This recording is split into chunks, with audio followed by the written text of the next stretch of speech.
तो good morning, जय हिंद। आप सभी को सवाल जवाब बैच का डे 5 में स्वागत है।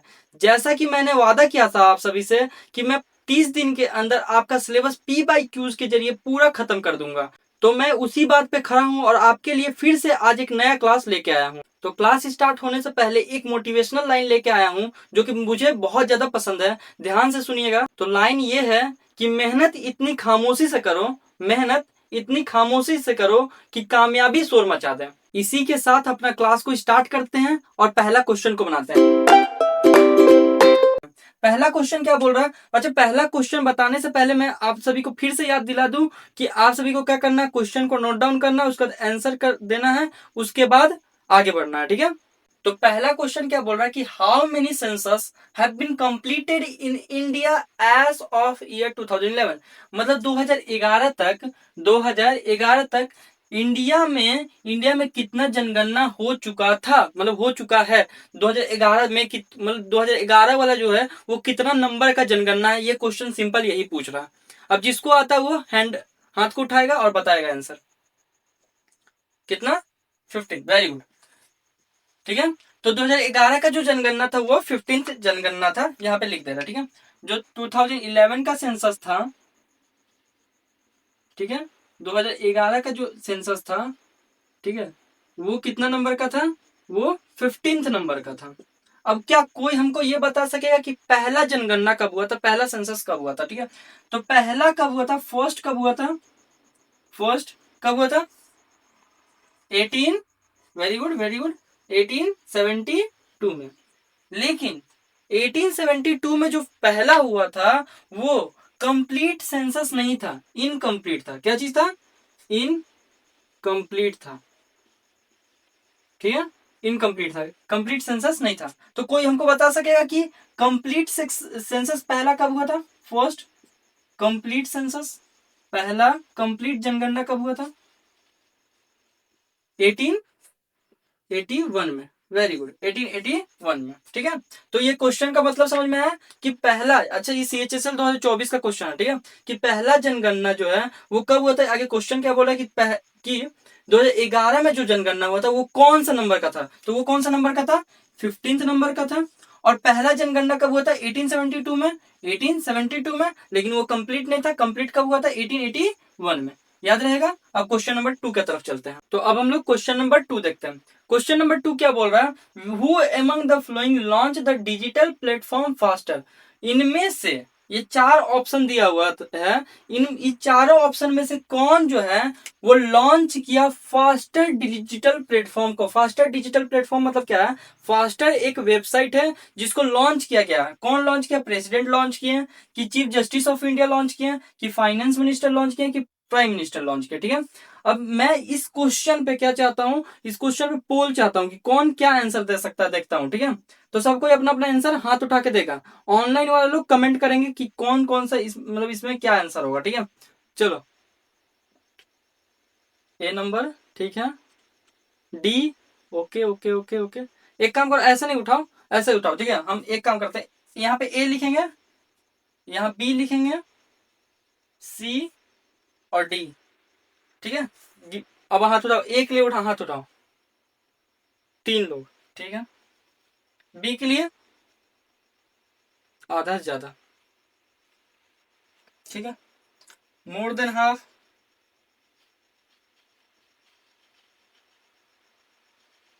ठीक है। सी के लिए, सी के लिए भी कुछ लोग हैं। ठीक है, वेरी गुड। सी के लिए भी है, कुछ लोग हैं। ठीक है। और डी के लिए आप लोग हैं। ठीक है। तो इसमें से सबसे ज्यादा आंसर आया सी। ठीक है, नहीं नहीं, बी आया ना। हाँ, बी मोर देन हाफ था। ठीक है, बी पे आंसर आया है। बी आंसर करेक्ट है। Very good, B answer correct है। ठीक है, चीफ जस्टिस ऑफ इंडिया। ठीक है, चीफ जस्टिस जो है हमारे के जो मुख्य न्यायाधीश है इंडिया के, उन्होंने लॉन्च किया फास्टर ऐप को। ठीक है। फास्टर का फुल फॉर्म देख लीजिए। फास्टर का फुल फॉर्म क्या होगा? FASTER। ठीक है, यहाँ लिख दे रहा है। ठीक है, फास्टर का फुल फॉर्म क्या होगा? F for faster, fast, F for fast, A for and, fast and, S for secure, fast and secure, fast and secure, T for transmission, transmission, fast and secure transmission, electronic, E for electronic, electronic record, record, ठीक है। F for क्या होता है, faster, and A for and, S for secure, T for transmission, E for electronic, R for record, ठीक है। Faster and secure transmission electronic record. अब क्या कोई हमको बता सकता है कि ये ऐप का, ये जो वेबसाइट है, फास्टर जो वेबसाइट है, इसका यूज क्या है, ठीक है। इसका यूज ये है, चलो कोई नहीं जानता तो ठीक है हम बता दे रहे हैं। इसका यूज ये है कि ये जल्दी से जल्दी, फास्टली, जल्दी से जल्दी जो सुनवाई होता है, जो जो कोई भी नियम लागू कराया जाता है तो वो बहुत लेट हो जाता है। सुप्रीम कोर्ट ऑर्डर दे दिया, उसको लागू होने में, या फिर कोई भी कोर्ट ऑर्डर दे दिया, उसको लागू होने में टाइम लग जाता है। तो ये जल्दी से जल्दी ये क्या करेगा, उस नियम को जो जज ऑर्डर दे देगा उसको लागू करवा देगा, ठीक है, इस ऐप से। समझ में आया। अब क्वेश्चन नंबर 3 की तरफ चलते हैं। तो अब हम लोग क्वेश्चन नंबर 3 देखते हैं, ठीक है। क्वेश्चन नंबर 3 क्या बोल रहा है, which river is known as sorrow of Bihar. कौन सा नदी को बिहार का सौरो कहा जाता, दुख कहा जाता। कौन सा नदी को बिहार का दुख कहा जाता। बहुत आसान सा क्वेश्चन है, आंसर दो तुम लोग। चलो हम हट जा रहे हैं, आंसर दो। इसका आंसर क्या होगा, कोसी। वेरी गुड, इसका आंसर होगा कोसी, ठीक है। बहुत हलवा सा सवाल दे रहा है CHSL 2024 का है, ठीक है, 2024 का है। कोसी इसका आंसर होगा, ठीक है।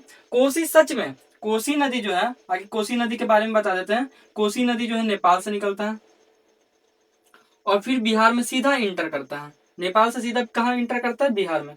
और ये नदी जो है इतना ज्यादा अपना रास्ता को चेंज कर देता है। हर साल इसका रास्ता चेंज होता है, तो इतना ज्यादा रास्ता को चेंज कर देता है कि बिहार में इसका दुख कहा जाता है। हर साल यहाँ पर बाढ़ आ जाता है बिहार में, जो है आदमी लोग को बहुत प्रॉब्लम हो जाता है इससे। बहुत ज्यादा क्या होता है, प्रॉब्लम होता है कोसी नदी से, ठीक है।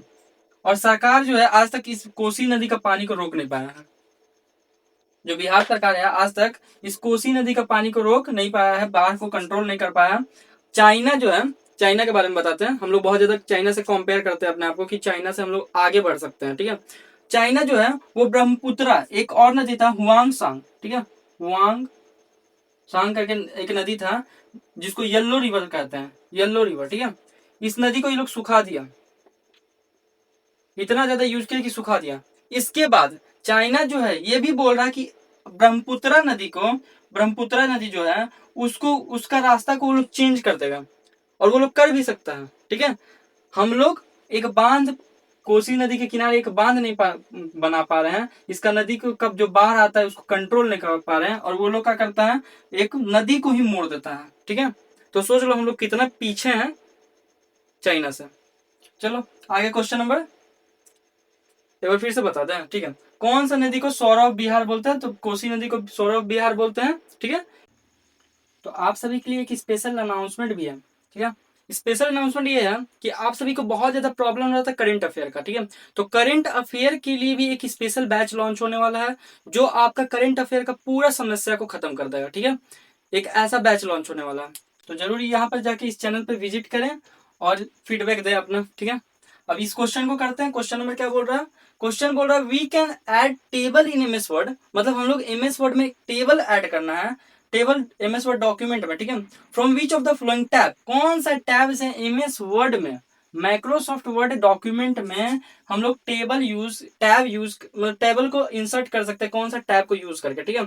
कौन सा होगा, डिजाइन टैब होगा कि व्यू टैब होगा कि होम टैब होगा कि इंसर्ट टैब होगा। बताइए आप लोग, बताइए आंसर बताइए। आसान सा क्वेश्चन है। अगर आप लोग को पता होगा कि अच्छा, ये सब वर्ड का मतलब अगर आप लोग को पता होगा तो आप लोग से हो जाएगा, ठीक है। अगर ये सब वर्ड का मतलब पता हो, डिजाइन, व्यू और होम और इंसर्ट का, तो आप लोग से ये क्वेश्चन बन जाएगा। बताइए, डिजाइन टैब। आधा से ज्यादा बच्चा लोग क्या बोल रहा है, डिजाइन टैब। ऑनलाइन में क्या बोला जा रहा है, ऑनलाइन में भी डिजाइन टैब, नहीं नहीं insert tab. Very good, online वाला लोग तेज है, ठीक है। ऑनलाइन वाला लोग क्या बोल रहे हैं, इंसर्ट टैब। एकदम सही आंसर है, इंसर्ट टैब ही इसका आंसर होगा, ठीक है। इंसर्ट टैब ही इसका आंसर होगा। देखिए, इंसर्ट का मतलब क्या होता है, कोई चीज को डालना, इंसर्ट करना, ठीक है। तो अगर बोला जाए कि टेबल को ऐड करना, टेबल को डालना है MS वर्ड में, MS वर्ड डॉक्यूमेंट में, तो कौन सा यूज करेंगे, कौन सा टैब को, इंसर्ट टैब को, इंसर्ट टैब को, ठीक है। याद रहेगा, इंसर्ट टैब को यूज करेंगे, ठीक है। IB का भी बैच चाहिए, ठीक है। ठीक है, आईबी का भी बैच लाएंगे सर फ्री में। देखो ऑनलाइन वाले लोग क्या बोल रहा है, ऑफलाइन वाले लोग, ऑफलाइन वाले लोग बोल रहा है क्या कि उन लोग के साथ नाइंसाफी हो रहा है, उन लोग का बैच का पैसा लग रहा है ना।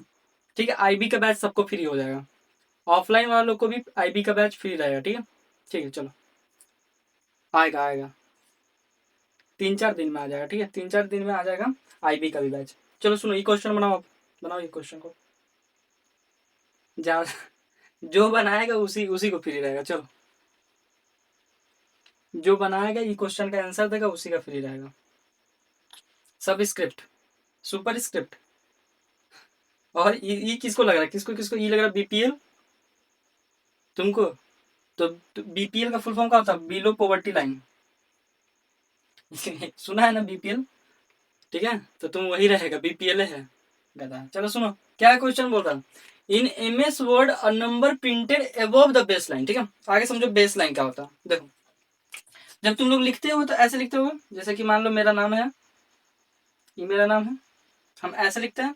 तो ये क्या होता है, ये बेस लाइन का लगा, ये बेस लाइन। अभी इस बेस लाइन के ऊपर लिखेंगे, जब इधर इधर लिखेंगे, यहां पर लिखने लगेंगे, तो इसको क्या बोलते हैं, जब बेस लाइन के ऊपर लिखते हैं तो क्या बोलते हैं, बेस लाइन के ऊपर लिखते हैं तो उसको क्या बोलते हैं, एमएस वर्ड में जब हम लोग बेस लाइन के ऊपर लिखते हैं तो उसको क्या बोलते हैं। ठीक है, अच्छा अभी हम दो चीज बताने वाले हैं यहाँ से, क्या चीज बताने वाले हैं, दो चीज बताने वाले हैं। ठीक है, नहीं नहीं अमन टू नहीं है, अमन अमन। ठीक है, यहाँ से दो चीज बताने वाले, सुनो। पहला, बेस लाइन के ऊपर, बेस लाइन के ऊपर, जब बेस लाइन के ऊपर लिखेंगे, और दूसरा बेस लाइन के नीचे। ये दोनों चीज बहुत बार एग्जाम में आया है। ठीक है, कि बेस लाइन के नीचे, जब हम लोग बेस लाइन के ऊपर लिखेंगे तो उसको बोलते हैं सब स्क्रिप्ट, सुपर स्क्रिप्ट, सॉरी क्या बोलते हैं, सुपर स्क्रिप्ट बोलते हैं। बेस लाइन के ऊपर लिखते हैं तो क्या नाम लेते हैं उसको, सुपर स्क्रिप्ट, एकदम सुपर है। ठीक है, ऊपर गया तो सुपर है, थोड़ा सा ऐसे देखो राइमिंग मिल रहा है, ऊपर सुपर, ऊपर सुपर। ठीक है, तो ऊपर गया तो सुपर स्क्रिप्ट। ठीक है, और बेस लाइन के नीचे गया तो क्या कहलाएगा, सब स्क्रिप्ट, क्या कहलाएगा, सब स्क्रिप्ट। ठीक है, सब स्क्रिप्ट। एग्जाम्पल दे रहे हैं, चलो ठीक है, एग्जाम्पल दे रहे हैं। देखो, कभी तुम लोग देखे हो ऐसे ए का स्क्वायर, ऐसे देखा हुआ है, ए का स्क्वायर, ये क्या है, ए यहाँ है, ए यहाँ है। ठीक है, और इसके ऊपर लिखा हुआ है, किसी को बेस लाइन के नीचे दिख रहा क्या, किसी को नहीं दिख रहा, मतलब सब ठीक है, सबका आंख ठीक है ना। बेस लाइन के ऊपर है, अब बेस लाइन के ऊपर है तो इसको क्या बोलेंगे, सब सुपर स्क्रिप्ट बोलेंगे। बेस लाइन के ऊपर है तो क्या बोलेंगे, सुपर स्क्रिप्ट। जितना भी ए स्क्वायर, बी स्क्वायर, ये सब तुम लोग देखते हो क्या है, वो सब सुपर स्क्रिप्ट है। ठीक है, अब बेस लाइन के नीचे वाला का देता है एग्जाम्पल, तुम लोग ये देखे होगे H2O, ये देखो, ये H यहाँ पर है ना बेस लाइन, यहाँ पर बेस लाइन है, उसके नीचे लिखा हुआ 2, उसके नीचे लिखा हुआ 2 है। तो इस तरह से देखो, बेस लाइन के जब नीचे रहेगा तो क्या करेंगे, सब स्क्रिप्ट करेंगे, क्या बोलेंगे, सब स्क्रिप्ट। तो याद रहेगा कि बेस लाइन के ऊपर, ऊपर मतलब सुपर स्क्रिप्ट, ऊपर मतलब सुपर, ऊपर मतलब सुपर, तो ऊपर रहेगा तो सुपर स्क्रिप्ट और नीचे रहेगा तो सब स्क्रिप्ट, दो को तो है ही, ऊपर वाला को सुपर स्क्रिप्ट तो दूसरा का होगा, नीचे वाला को क्या बोलेंगे, सब स्क्रिप्ट। ऊपर वाला को सुपर स्क्रिप्ट तो नीचे वाला को सब स्क्रिप्ट। तो इसका आंसर क्या होगा, बेस लाइन के ऊपर का पूछ रहा, तो बेस लाइन के ऊपर कौन सा होता है, सुपर स्क्रिप्ट होता है। इसका आंसर होगा सुपर स्क्रिप्ट, ए नंबर। ठीक है, अब आगे बढ़ो, तो नेक्स्ट क्वेश्चन क्या बोल रहा है, Indian constitution come into force on dash and is celebrated as a republic day. इससे आसान क्वेश्चन हो सकता है, इससे आसान क्वेश्चन कोई हो सकता है, बताओ। इतना आसान सा क्वेश्चन है कि इंडियन कॉन्स्टिट्यूशन जो है, भारत का संविधान जो है, वो किस तारीख को लागू किया गया था, जिसको हम लोग रिपब्लिक डे के रूप में मनाते हैं। तो जिस दिन लागू किया था उस दिन को हम लोग रिपब्लिक डे के रूप में मनाते हैं। तो अगर किसी को ये पता होगा कि रिपब्लिक डे किस दिन मनाते हैं, उस ये आंसर हो जाएगा। ठीक है, वो इस चीज का आंसर दे देगा, बताओ क्या होगा। अच्छा, किसको किसको लग रहा है कि 26 फरवरी होगा इसका आंसर, सही है, यही आंसर है।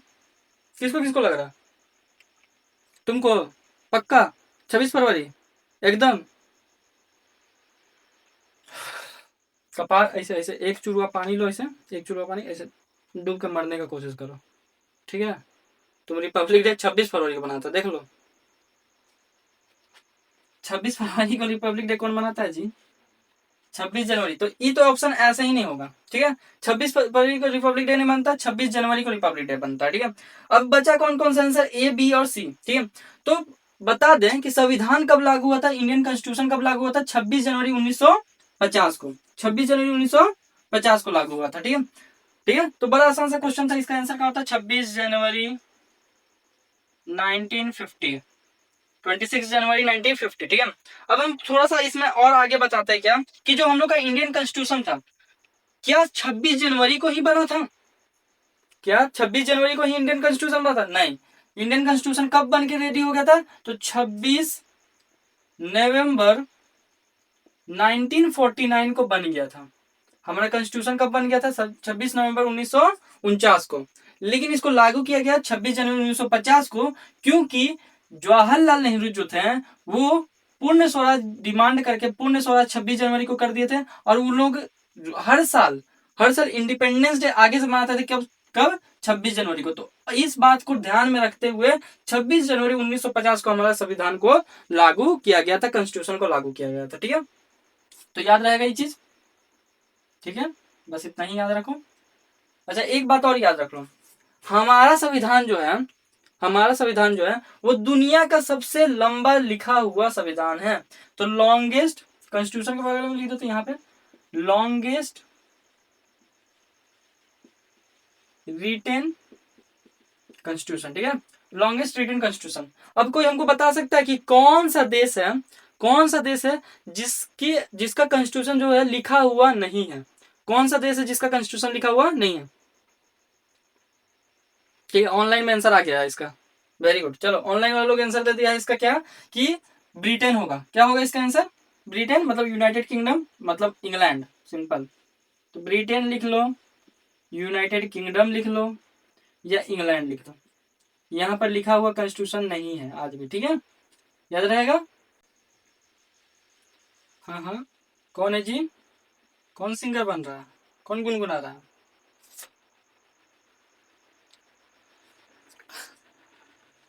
पहले चपरासी बन जाओ, सिंगर बाद में बनना। पहले चपरासी का नौकरी निकाल लो, चपरासी बन जाओ, फिर सिंगर बनना। चलो इधर देखो, पढ़ने की जगह पे गुनगुना रहा है। देखो क्या क्वेश्चन बोल रहा है, गुरुवेमती चिन्ना सत्यम। ठीक है, गुरुवेमती चिन्ना सत्यम जो है वो कौन सा डांस से संबंध रखता है? ठीक है, a famous dancer of dash dance form of India. ठीक है, इंडिया का कौन सा डांस फॉर्म से ये संबंध रखते हैं? बताओ बताओ, कौन गुनगुना रहा था वो? बताओ, इसका आंसर बताओ। अभी किसी का मुंह से बोली नहीं निकले कौन गुनगुना रहा था।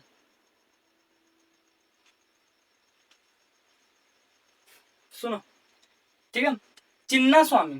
ठीक है, ऐसे याद रखो, चिन्ना। क्या याद रखना है? चिन्ना, चिन्ना। ठीक है, चिन्ना। चिन्ना जो है, चिन्ना से याद रखो, चिन्ना जो है वो क्या कर रहे हैं? चिन्ना जो है कुचिपुड़ी देख रहे हैं। क्या कर रहे हैं? कुचिपुड़ी। कुचिपुड़ी को अगर कच्ची पूरी से याद कर सकते हो, कच्ची पूरी। वैसे ही कुचिपुड़ी अगर बता दे तो आंध्र प्रदेश का क्लासिकल डांस है। किसको किसको पता है ये बात, कि आंध्र प्रदेश का क्लासिकल डांस है? अभी ये सबका बताना है कि किसका, कौन सा स्टेट का कौन सा क्लासिकल डांस है। ये सब क्लासिकल डांस है। ठीक है, भरतनाट्यम भी है, ओडिसी भी है, मणिपुरी भी है, कुचिपुड़ी भी है। तो बताना है। ठीक है, कुचिपुड़ी आगे बता दे रहे हैं, आंध्र प्रदेश का क्लासिकल डांस है। आंध्र प्रदेश का क्लासिकल डांस है। ठीक है, आंध्र प्रदेश का क्लासिकल डांस है। तो कुचिपुड़ी को याद रखो कच्ची पूड़ी से। और कच्ची पूड़ी में क्या है? चिन्ना है, चिन्हा। चिन्हा, चिन्हा को चिन्हा सोच लो, चिन्हा। ठीक है, तो कच्ची पूरी में चिन्हा लगाया गया। क्या लगाया गया? चिन्हा लगाया। चिन्ह लगाया जाता है ना, ताकि बाद में पता चल जाए कि ई वाला जो है कच्चा है। जैसे होता है ना, हम लोग पहले कोई चीज गेम में खेलते थे ना, तो क्या करते थे? ताश खेला कोई, कार्ड वाला। हाँ, आजकल कार्ड बोलते हैं, हम लोग बचपन में ताश बोलते थे। ठीक है, हीरो हीरोइन का फोटो रहता था जिसका चारों दोनों तरफ। ठीक है, हाँ। तो उसमें क्या करते थे? चिन्हा लगा लेते थे। ठीक है, और उसको फेंकते थे, देखते थे कि उसका वो वाला चिन्ह आ गया ना, तो अपना वाला डाल देते थे, और अगर सेम सेम हो जाता तो जीत जाते थे। ठीक है, ऐसा होता था। ठीक है, तो चिन्हा लगा देते। तो उसी तरह से याद रखो कि कच्ची पूरी में क्या किए? चिन्हा लगा दिए। क्या किए? चिन्हा लगा दिए। तो चिन्हा, कुछ वेमती चिन्ना सत्यम जो है कुचिपुड़ी से संबंध रखता है। ठीक है, अब बताओ हमको कि भारतनाट्यम किस स्टेट का क्लासिकल डांस है? कौन सा स्टेट का है? तमिलनाडु का। Very good. ठीक है, तमिलनाडु का भारतनाट्यम क्लासिकल डांस है। ठीक है, उड़ीसी कहाँ का है? उड़ीसी नाम है से पता चला उड़ीसा का है। ठीक है, कहाँ का है? उड़ीसा का है। ठीक है, अच्छा ज्यादा एच हो गया अब। ठीक है, उड़ीसी, उड़ीसा। ठीक है, मणिपुरी, इसका भी नाम से पता चल जाए, मणिपुरी कहाँ का है? मणिपुर का है।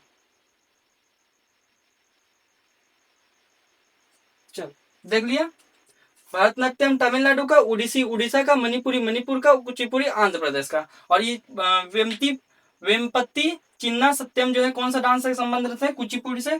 तो कच्चीपुड़ी में क्या किए? चिन्हा लगा दिए। याद रहेगा। आगे बढ़े।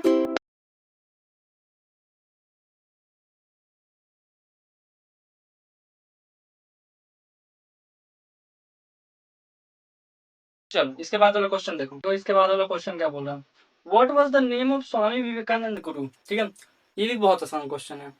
ये शिफ्ट में जो भी क्वेश्चन दिया था ना, सब आसान ही क्वेश्चन दिया था, बहुत आसान आसान क्वेश्चन दिया था। ठीक है, सेशन 2024 का है। हाँ ठीक है, सुनो क्या बोल रहा है कि what was the name of Swami Vivekananda guru? Swami Vivekananda के गुरु का नाम क्या था? स्वामी विवेकानंद का गुरु का नाम क्या था? स्वामी दयानंद, स्वामी राम सिंह, रामकृष्ण परमहंस और आदि शंकराचार्य। बताओ इसका आंसर। ठीक है, बहुत अच्छा। रामकृष्ण परमहंस। ठीक है, रामकृष्ण परमहंस जो थे वो स्वामी विवेकानंद के क्या चीज थे? गुरु थे। ठीक है, अब स्वामी विवेकानंद के बारे में अगर समझो तो स्वामी विवेकानंद का एक चीज याद रखो क्या, कि ये 1893 में एक शिकागो में भाषण दिया था। ठीक है, स्पीच दिया था, जो कि आज तक सबसे फेमस है। ठीक है, शिकागो। ठीक है, शिकागो में इनका एक स्पीच था जो आज तक जो है सबसे ज्यादा फेमस है। ठीक है, शिकागो का स्पीच। ठीक है, याद रहेगा कि स्वामी विवेकानंद के गुरु का नाम क्या क्या था? रामकृष्ण परमहंस। रामकृष्ण परमहंस। ठीक है, वेरी गुड। चलो आगे बढ़ते हैं। तो आगे इस क्वेश्चन को देखते हैं। ठीक है, ये क्वेश्चन क्या बोल रहा है? The green revolution was due to introduction of what? ठीक है, ग्रीन रिवोल्यूशन जो है किस चीज के आने से आया? ग्रीन रिवोल्यूशन जो है किस चीज के आने से आया, ये बोल रहा है। ठीक है, तो क्या फर्टिलाइजर से आने की वजह से आया, खाद की वजह से आया, फिश की वजह से आया, high yard variety of seed की वजह से आया, ठीक है, या इरिगेशन की वजह से आया? बताइए इसका आंसर क्या होगा।